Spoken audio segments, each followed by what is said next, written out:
রাত ১টা। হঠাৎই ঘুম ভেঙে গেল রফিকের। ঘুম ভাঙতেই কেমন যেন অবাক হয়ে গেল রফিক। রাতে তার কখনোই এমনভাবে ঘুম ভাঙে না। নিরিবিলি একা এই বাসায় সে সবসময় এক ঘুমে রাত পার করে দিয়েছে। তাহলে আজ হঠাৎ ঘুম ভাঙার কারণটা কি? কিছু বুঝে উঠতে পারল না সে। বিছানা থেকে নামলো রফিক। টয়লেটের চাপ দিয়েছে, হয়তোবা এর জন্যই তার ঘুম ভেঙে গিয়েছে। হঠাৎই রফিক খেয়াল করলো পুরো বাসাটা কেমন যেন ঠান্ডা হয়ে আছে। জুন মাসে এই গরমে বাসা এত ঠান্ডা কিভাবে হলো ভেবে পেল না সে। বৃষ্টি হয়েছে নাকি? বৃষ্টি হলেও তো এত ঠান্ডা হবার কথা না। মনে হচ্ছে যেন হিমালয়ে এসে পড়েছে সে। কাঁপতে কাঁপতে রফিক বাথরুমে ঢুকলো। বাথরুমের আয়নায় তাকালো সে। কয়েক মুহূর্ত ধরে আয়নায় তাকিয়ে রইল সে। আয়নার দিকে তাকিয়ে তার বারবার শুধু মনে হচ্ছে কিছু যেন একটা ঠিক নেই, কিছু একটা সমস্যা আছে। ঠিক কী সমস্যা তা বুঝে উঠতে পারতেছে না সে। আয়নার দিকে তাকিয়ে থাকতে থাকতে হঠাৎই ভয়ানক চমকে উঠল রফিক। এবার সে বুঝতে পেরেছে সমস্যাটা আসলে কোথায়। আয়নায় সে নিজের যে প্রতিচ্ছবিকে দেখছিল সেটি ডানে বাঁয়ে দুলছে, অনেকটা ঘুমের ঘরের মানুষ যেমনটা দুই পাশে দুলতে দেখা যায় আর কি, সেই রকম ভাবে। অথচ রফিক আয়নার সামনে একদম স্থির হয়ে দাঁড়িয়ে আছে।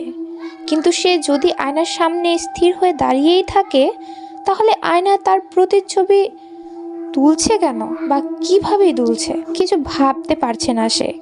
রফিক অনেক কষ্ট করে মাথা ঠান্ডা করলো। ঠান্ডা ও পরিষ্কারভাবে চিন্তা করতে হবে। সে মাত্রই ঘুম থেকে উঠে এসেছে, ঘুমের ঘর এখনো পুরোপুরি কাটেনি। হয়তোবা এই কারণেই সে ভুলভাল কিছু দেখছে। আয়নার দিকে আবারও তাকালো রফিক। আয়নায় তার প্রতিচ্ছবি এখনো হালকাভাবে ডানে বাঁয়ে দুলছে। দেখে মনে হয় যেন নাচছে প্রতিচ্ছবিটি। রফিক ভয়ে ভয়ে তার একটি হাত উপরে উঠালো। প্রতিচ্ছবি হাত উঠল না, সে দুলতেই থাকলো। আস্তে আস্তে রফিকের মনের ভিতরে তৈরি হচ্ছে আতঙ্ক, অমানসিক এক আতঙ্ক। এক সময় হঠাৎই তার আয়নাতে থাকা প্রতিচ্ছবিটি দুলিনি থামিয়ে দিল। কয়েক মুহূর্ত স্থির হয়ে দাঁড়িয়ে রইল সেই প্রতিচ্ছবিটি। তারপর ধীরে ধীরে মুখ হা করে জিহ্বা বের করলো। অস্বাভাবিক লম্বা সেই জিহ্বাটি কুচকুচে কালো। দুই চোখে প্রচণ্ড আতঙ্ক নিয়ে আয়নায় নিজের প্রতিচ্ছবির দিকে তাকিয়ে আছে রফিক।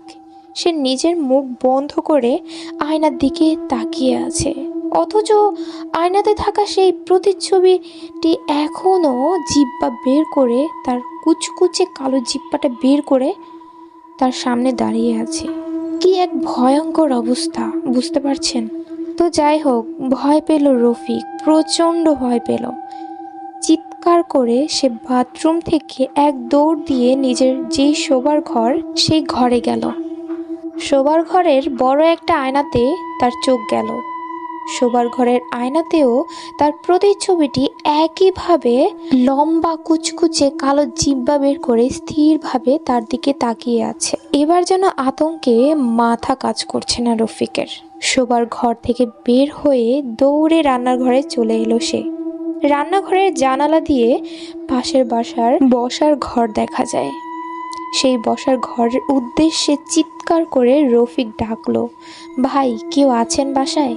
ভাই, আমি অনেক বড় বিপদে পড়েছি, আমাকে কেউ বাঁচান। পাশের বাসার কাউকেই দেখা গেল না। রফিক দ্রুত পায়ে রান্নাঘর থেকে বেরোতেই যাবে, ঠিক এই সময় দেখতে পেল ফ্রিজের ওপরে একটি বিশাল আয়না রাখা। সেই আয়নাতেও তার প্রতিচ্ছবি একইভাবে কালো জিহ্বা বের করে তার দিকে তাকিয়ে আছে। অথচ রফিক ভালো করেই জানে যে তার বাসার রান্নার ঘরে কখনোই কোনো আয়না ছিল না। তাহলে ওই আয়নাটা কোথা থেকে এলো? রফিক কিছু ভাবতে পারছে না। হঠাৎই সে খেয়াল করলো আয়না তার প্রতিচ্ছবি ডেকে উঠল, রফিক। ঠিক একই মুহূর্তে তার বাসার বাথরুমের আয়না ও শোবার ঘরের আয়নাতেও তার প্রতিচ্ছবিগুলো একইভাবে বলে উঠল, রফিক।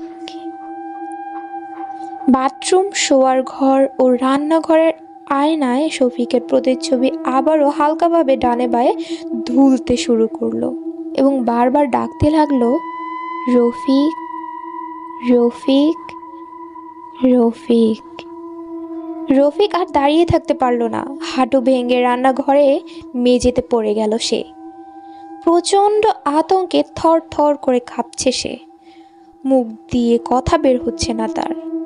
তার বাসাটি প্রচণ্ড ঠান্ডা হয়ে আছে এখনো, বাসার তাপমাত্রা মনে হচ্ছে সে হিমালয়ে চলে গিয়েছে। রফিক, আয়নাগুলো থেকে আরো জোরে জোরে তার নাম ডাকার শব্দ আসছে। প্রচণ্ড ভয়, আতঙ্ক ও ঠান্ডায় শফিক উঠে দাঁড়াতে পারছে না। হঠাৎ সে এক অমানসিক আতঙ্ক নিয়ে দেখল যে তার সামনে কয়েক ফুট দূরে প্রায় 15 কিংবা 20টি আয়না সারিবদ্ধভাবে রাখা আছে। প্রতিটি আয়নাতেই তার নিজের প্রতিচ্ছবি। প্রতিচ্ছবিগুলো ডানে বাঁয়ে দুলছে এবং প্রচণ্ড জোরে জোরে তার নাম ধরে ডাকছে, রফিক। এত আয়না কোথা থেকে এলো এই বাসায়? এসব কি হচ্ছে? আর কিছু ভাবতে পারছে না রফিক। তার শরীর কাঁপতে লাগলো, মুখ দিয়ে ফেনা ভাঙতে লাগলো। এর প্রায় 4 দিন পরে রফিকের বাসায় দরজা ভেঙে তার মৃতদেহ উদ্ধার করলো পুলিশ ও তার প্রতিবেশীরা। পুলিশ অবাক হয়ে লক্ষ্য করলো যে পুরো বাসায় 100টিরও বেশি নানান রকমের আয়না ছড়িয়ে পড়ে আছে। প্রতিটি আয়নার কাঁচ ভাঙা। তো ভিউয়ার্স, কেমন লেগেছে আজকের গল্পটা অবশ্যই কমেন্টে জানাবেন। তো আজকের মতো এইটুকুই। আল্লাহ হাফেজ।